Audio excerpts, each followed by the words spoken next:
Müslümanlar sizi uyarıyoruz, boykot edin. Zalimlerin mallarını almayın. Zalimlerle beraber olmayın. Asya için bir şey yapamadım deme. Hiç olmazsa boykot et. Mahşerde Allah'ın huzuruna çıktığın zaman Ya Rabbi ben bu zalimlerin mallarını almadım. Ya Rabbi ben bu zalimlerden olmadım. Ya Rabbi ben bu peygamber katillerin mallarını almadım. Almayın bu peygamber katillerin mallarını.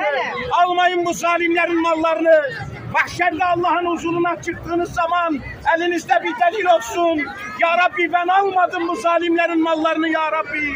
Sen şahit ol Ya Rabbi. Ben bu zalimlerin mallarını almadım. Bu Siyonistlerin şekerini, bu Siyonistlerin kolasını, bu Siyonistlerin Pepsi'sini, bu Siyonistlerin Ariel'ini, Omos'unu almadım Allah'ım, almadım. Sen şahit ol Allah'ım, ben almadım. Bu zalimlerin mallarını almayın. Zalimlerle beraber olmayın. Allah zalimlerle beraber etmesin.